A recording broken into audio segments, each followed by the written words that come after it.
Hello बच्चों, क्या हाल चाल। मैं सुशील शर्मा आपका स्वागत करता हूं एसएस गुरु एकेडमी पर। आज हम आपके लिए 3 क्वेश्चन लेके आए हैं, लेकिन ये 3 नहीं, कई सारे पॉइंट हैं इसमें निकलेंगे, अलग अलग पॉइंट भी निकलेंगे, तो हम उन्हीं पर आधारित क्वेश्चन करने वाले हैं। लेकिन आपको ये याद रखना है, जो भी हम न्यूमेरिकल करते समय अपनी स्पीच बोले तो आपको वो विशेष याद रखना है, क्योंकि वहां से आपके एक नंबर वाले क्वेश्चन बन सकते हैं, क्योंकि हम तो वहां पर रूल लगाएंगे और आगे बढ़ जाएंगे। लेकिन जो हम बोले वो आपको विशेष ध्यान से सुनना है, क्योंकि उन्हीं के द्वारा हम क्वेश्चनों को आगे कर पाएंगे, नहीं तो आगे नहीं बढ़ पाएंगे। ये भी है।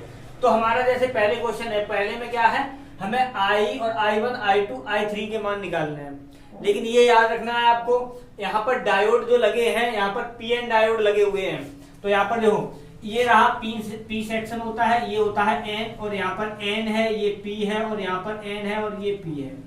तो आपने ये पीएन सदी डायोड में ये पढ़ा है कि जो डायोड होता है फॉरवर्ड वाइस में होता है, यानी पी को बैटरी के पॉजिटिव चार्ज से और एन को बैटरी के निगेटिव चार्ज से जोड़ते हैं तो फॉरवर्ड वाइस यानी अग्रदिशिक डायोड बनता है। लेकिन अगर इसे ही उल्टा करते हैं, यानी पी सेक्शन को हम किससे जोड़ दें, बैटरी के एन क्षेत्र से जोड़ दें, और एन क्षेत्र यानी जो पीएन डायोड का एन सेक्शन होता है उसे हम पॉजिटिव से जोड़ दें तो वो रिवर्स में बनता है। लेकिन जब फॉरवर्ड वाइस में लगाते हैं तो उसमें करंट होती है वो मैक्सिमम फ्लो होती है, और जब रिवर्स वाइस में होता है तो करंट होती है बहुत मिनिमम फ्लो होती है।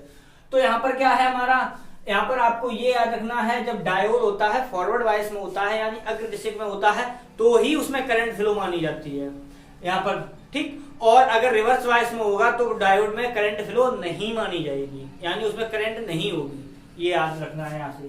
तो यहाँ पर देखते हैं, तो जो ये रहा पॉजिटिव चार्ज और यानी पॉजिटिव ध्रुव है, और ये रहा नेगेटिव। अब यहाँ पर हमें ये देखना है कौन सा डायोड है वो फॉरवर्ड में है, कौन सा रिवर्स में है। तो फॉरवर्ड में देखने के लिए मैंने क्या बताया, बैटरी का जो पी सिरा होता है उसे हम पी सेक्शन से जोड़ते हैं, यानी जो धन सिरा होता है उसे पी सेक्शन से जोड़ते हैं।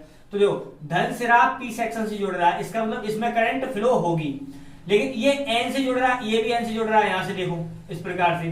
तो इसका मतलब ये होगा हमारा जो डायोड, अगर हम यहाँ पर डायोड D1 मान लें, इसे डायोड D2 मान लें और इसे डायोड D3 मान लें, तो हमारा डायोड D2 और D3 है वो हमारा रिवर्स वाइस में बन रहा है। रिवर्स वाइस में बन रहा है, इसका मतलब इसमें करंट फ्लो नहीं होगी, इसका मतलब इसमें हम करंट नहीं मानेंगे और इसमें करंट नहीं मानेंगे। तो हम सिर्फ मानेंगे किसमें, इसमें, यानी डायोड D1 वाले में। तो यहां से अगर हम लगाएं तो यहां पर देखो, जितनी करंट यहां होगी उतनी ही करंट यहां पर जाएगी। इसका मतलब I1 और I2 दोनों के मान बराबर होंगे। क्यों, जो धारा I1 यहां से स्टार्ट होगी वही तो इसमें जाएगी, वो तो चेंज होगी नहीं। तो यहां से ये चेंज होगी, यहां से फिर यहां पर नेगेटिव में आ जाएगी। तो इसका मतलब ये होगा करंट हमारी यहां से यहां इस प्रकार से जा रही है। तो ये जो हमारे प्रतिरोध लगे हुए हैं तो वो हमारे किस में बन गए, श्रेणी क्रम में बन गए, सीरीज में बन गए, क्योंकि करंट सेम फ्लो हो रही है। तो इसका मतलब ये होगा, अगर हम यहाँ पर इसका प्रतिरोध निकालें तो इसका प्रतिरोध कितना हो जाएगा हमारा R1, इसे वो सॉरी डायरेक्ट लिख रहे हैं क्योंकि ये श्रेणी क्रम बन जाएगा, क्योंकि प्रतिरोध सेम है इसलिए, वो सॉरी प्रतिरोध नहीं करंट सेम है इसलिए। तो यहाँ पर हो जाएगा 50 प्लस का 100, तो यानी टोटल हो जाएगा हमारा 150 ओम आ जाएगा, ठीक। इसमें वोल्टेज कितना जा रहा है हमारा, हमें आ रहा है 20 वोल्ट। तो इसका मतलब ये होगा, यहां से करंट का मान निकालेंगे I या I1 बराबर ही निकलेगा, तो इसलिए हम दोनों ही लिख दे रहे हैं। तो क्या हो जाएगा, V/R हो जाएगा। V का मान कितना है आपका 20 वोल्ट है, और R का मान कितना आ गया 150, तो इसका ये हो गया। तो यहाँ पर यानी कितना आ गया, 2I या I1 का जो मान आया है वो आ गया आपका 2/15 एम्पियर। ये तो हो गया पहला। अब यहाँ पर अगर I2 की मान की बात की जाए तो डायोड में कोई करंट नहीं होगी और I3 में भी कोई करंट नहीं होगी। क्यों नहीं होगी, क्योंकि डायोड D2 और D3 हैं वो किसमें है, रिवर्स में है, ठीक है, रिवर्स बाइसिंग है, इसलिए ये इसमें करंट नहीं होगी। सेकंड वाले क्वेश्चन पे आते हैं। तो सेकंड वाले की देखो, यहाँ पर ये दे रखा है माइक्रोफेरेड। फेरेड का मतलब क्या है, संधारित्र की धारा होती है, यूनिट होती है फेरेड। तो C का मान दे रखा है हमें 10/पाई, और ये है माइक्रोफेरेड। माइक्रोफेरेड को पहले बदल दिया हमने फेरेड में, तो ये हो गया 10⁻⁻6, ये आ गया फेरेड में। और यहाँ पर हेनरी, हेनरी यानी प्रेरकत्व दे रखा है हमें कितना, 40/पाई हेनरी दे रखा है। आर की बात की जाए तो आर दे रखा है हमें 2000 वोल्ट, वो सॉरी ओम दे रखा है, ठीक है। अब यहां से और v का मान दे रखा है, v बराबर दे रखा है 282 और साइन 100 पाई टी। ठीक है, तो यहां से हमने क्या किया, यहां से तो देखो v बराबर हमारा वोल्टेज का सूत्र क्या होता है, v not sine omega T होता है। तो ओमेगा की सीध में आ गया हमारा 100 पाई, यानी इसका मतलब ये हो गया 100 पाई रेडियन। ये आ गया हमारा क्या, ओमेगा का मान। अगर यहाँ से बी नॉट का मान बात की जाए तो बी नॉट का मान आ गया हमारा 282। अब यहाँ पर क्या है, अब देखो बी आर एम एस का मान पूछा है, तो बी आर एम एस का मतलब क्या होता है, वोल्टेज वर्ग मात्र मूल वाला ये है। तो बी आर एम एस का जो मान होता है वो B naught upon under root 2 होता है। तो अब यहां से हमें क्या निकालना है, बी आर एम एस ही निकालना है। तो वी नॉट का मान कितना है, 282 वोल्ट, यहाँ पर वोल्ट है, और ये रहा अंडर रूट 2। अगर हम इसे ऐसे लिखते हैं एक यानी 141 दुनी हो जाएगा हमारा 282, और यहाँ पर रहा रूट 2, ये रूट 2 से रूट 2 काट दिया तो ये आ गया 141 रूट 2 वोल्ट। ठीक है, ये आ गया हमारा क्या, बी आर एम एस का मान आ गया। अब यहाँ पर हमसे पूछा है एक्सएल। एक्सएल का मतलब क्या है, प्रेरण प्रतिघात है। तो एक्सएल बराबर क्या होता है हमारा, ओमेगा एल। तो ओमेगा का मान कितना आया हमारा, यहाँ से 100 पाई आया है, और इंटू एल का मान कितना है, एल का मान है हमारा 40 बटे पाई, ये हेनरी, पाई से पाई कैंसिल हो गया, ये आ गया हमारा 4000 ओम। ठीक, अब यहाँ पर एक्स सी यानी ये पूछा हमसे क्या, प्रेरण प्रतिघात पूछा है। तो प्रेरण प्रतिघात का मतलब क्या होता है, 1 अपॉन ओमेगा सी होता है। तो 1 अपॉन ओमेगा का मान आपका है 100 पाई, और इंटू सी का मान आपको दे रखा है, सी का मान ये रहा 10 by pi into 10 to the power -6। तो पाई से पाई कैंसिल हो गया, यहाँ पर जो पावर 3 है ये 6 है माइनस का, तो ये ऊपर जाके बचेगा जाके आपका प्लस का 3, और ये भी आ जाएगा ओम में। ठीक है, ये हो गया यहाँ से। अब क्या है, यहाँ से जेड निकालना है, जेड का मतलब है प्रतिबाधा निकालनी है। तो जेड बराबर होता है हमारा क्या होता है, आर स्क्वायर प्लस का एक्स एल डिफरेंस एक्स सी का होल स्क्वायर रूट के साथ। ठीक, आर का मान कितना आया है, आर का मान आपका दे रखा है 2000 पाई, वो सॉरी 2000 सिर्फ है, तो 2000 का स्क्वायर और प्लस एक्सी, इनका डिफरेंस निकालना है। तो देखो डिफरेंस निकालेंगे तो हम देखो ये इसका मतलब कितना है, 1000 ही तो है, इसका मतलब 1000 ओम ही तो है। ठीक, तो यहाँ से जब 1000 और ये रहा 4000, तो देखो डायरेक्ट हम करेंगे, 4000 में से 1000 जाएगा, 3000 बचेगा, यानी यहाँ पर आएगा हमारा 3000 का स्क्वायर आएगा। ठीक है, ये रहा आपका स्क्वायर रूट।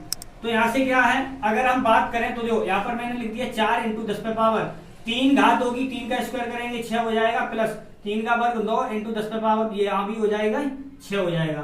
तो यहाँ से हमने 4, ये कितना 9 और 4 13 हो जाएगा, ये स्क्वायर रूट में लिख दिया, इंटू अंडर रूट 6 बाहर कर दिया। ठीक है, तो ये आ गई जेड, यानी ये भी आ गया ओम में।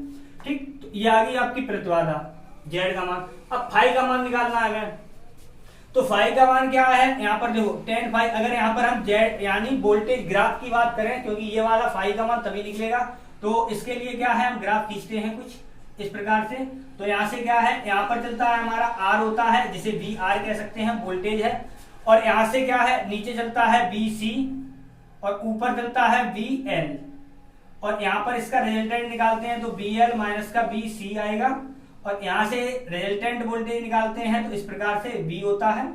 और यहाँ से अगर हम कोण मान लें फाई, तो यहाँ से देखो अब यहाँ से निकलता है आपका क्या होता है, tan फाई बराबर होता है BL माइनस का BC अपॉन में आता है R, यानी BR आता है, वोल्टेज ही ले रहे हैं। तो यहाँ से क्या है, जब इसके मान रखते हैं तो यहाँ पर निकल के आएगा XL माइनस XC अपॉन में आता है R, ये tan फाई का सूत्र बनता है। तो यहाँ से XL का मान कितना आया हमारा, XL का मान है 4000, और XC का मान 1000, तो टोटल बचा हमारा कितना 3000, यानी 3000 हो गया, अपॉन में R कितना है, R है हमारा 2000, तो 2000, इसका मतलब ये है tan फाई का जो मान आ गया वो आ गया आपका कितना 3/2, यानी जो फाई का मान आएगा वो आ जाएगा tan इनवर्स 3/2, ये आ जाएगा आपका किसका, tan फाई का भी मान आ गया। अब आगे देखते हैं, तो आगे क्या है यहाँ से, अब यहाँ पर देखो ये जो तीसरा क्वेश्चन है, तो तीसरे क्वेश्चन में क्या कह रहे हैं, 60 अंश के अपवर्तक प्रिज्म के पीले प्रकाश के लिए अपवर्तनांक √2 है, और ज्ञात कीजिए डेल्टा एम, आई, आर और आई डैश। अगर वीडियो आपको पसंद आ रहा हो तो वीडियो को लाइक कर दें और चैनल पर को सब्सक्राइब कर लें। तो यहाँ से क्या है, अगर यहाँ पर ए का मान आपको दे रखा है यानी प्रिज्म कोण, क्यों? क्योंकि यहाँ पर देखो हम थोड़ा ऐसे बनाते हैं, इधर बनाते हैं, शायद दिख नहीं रहा होगा आपको। ये रहा आपका ए, यानी ये होता है प्रिज्म कोण, यानी ए होता है यहाँ से कोई प्रकाश की किरण डाली जाती है तो इस प्रकार से होता है, यहाँ से अभिलंब पड़ते हैं इस प्रकार से। तो यहाँ पर क्या है, ये है आपका आपतन कोण, ये होता है निर्गमन कोण, आई डैश मान लिया यहाँ से, यहाँ होता है अपवर्तन कोण। ठीक, तो इस प्रकार से यहाँ पर ग्राफ बनता, चित्र बनता है। तो हम डायरेक्ट यहाँ पर आपको हिंट देके बताते हुए चल रहे हैं। ए का मान यहाँ पर जो दे रखा है वो दे रखा है आपको 60 अंश। ठीक, और अपवर्तनांक एन का मान दे रखा है आपको कितना, √2। हमारा सूत्र होता है एन बराबर साइन ए प्लस डेल्टा एम अपॉन 2 और साइन a/2। ठीक, तो ये होता है यहाँ से। तो n का मान आपको √2 दे ही रखा है, साइन a का मान है 60 प्लस डेल्टा m का मान निकालना है। ठीक, और ये रहा साइन, और यहाँ से साइन a/2, तो साइन a/2 यहाँ से किया तो साइन a का मान तो डायरेक्ट हम लिख दे रहे हैं, साइन यहाँ पर कितना हो जाएगा, 30 अंश हो जाएगा, और साइन 30 का मान होता है 1/2। तो यहाँ पर √2 = साइन, ये रहा 60 अंश प्लस डेल्टा m अपॉन में आ गया 2, और यहाँ से क्या होगा, देखो साइन 30 का मान 1/2 लिखेंगे तो 2 यहाँ आ जाएगा, यानी 2 ये यहाँ से हटके यहाँ आ जाएगा। कहने का मतलब ये हम डायरेक्ट लिख रहे हैं तो 2 यहाँ आ जाएगा। जब इसे हम काटेंगे तो ये कट जाएगा 1/√2 टाइम, तो ये हो जाएगा साइन, और ये हो जाएगा 60 plus delta m upon 2। Sine वो ये कितने का मान होता है, यहाँ से ये होता है हमारा 45 अंश का मान। साइन के केस में 1/√2 45 का मान होता है, डायरेक्ट लिखेंगे तो 45 = यहाँ से बच जाएगा 60 अंश प्लस का डेल्टा m अपॉन 2।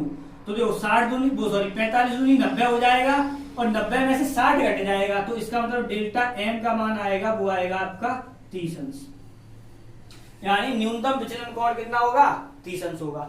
आपतन कोण की बात करते हैं तो आपतन कोण के लिए क्या होता है, आपतन कोण के लिए देखो ये लिखा है आपका, आपतन कोण का मान यहाँ से निकलता है। जब प्रिज्म को पतला मान लेते हैं और न्यूनतम विचलन कोण की स्थिति बनाते हैं तो आई का जो मान होता है वो यहाँ से निकलता है a plus delta m upon 2 निकलता है। तो a का मान कितना है 60 और डेल्टा m का मान कितना आया 30, तो 60 और 30 कितना हो गया 90 में 2 से भाग किया तो आ गया आपका 45 अंश। इसका मतलब आपतन कोण का मान ये हो जाएगा। और क्या होता है, जब न्यूनतम विचलन की स्थिति आती है तो जितना आपतन कोण का मान होता है उतना ही निर्गमन कोण का मान होता है, इसलिए आई डैश का मान भी कितना आ जाएगा आपका 45 अंश ही आ जाएगा।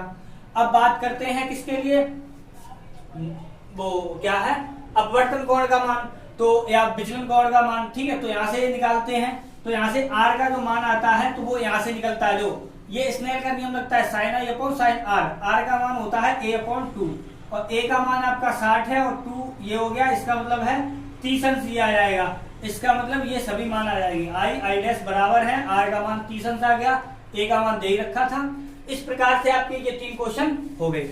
अगर वीडियो आपको पसंद आया हो तो वीडियो को लाइक करें, चैनल पर नए आए हो तो चैनल को सब्सक्राइब करें और अपने दोस्तों के साथ शेयर करें। बाय।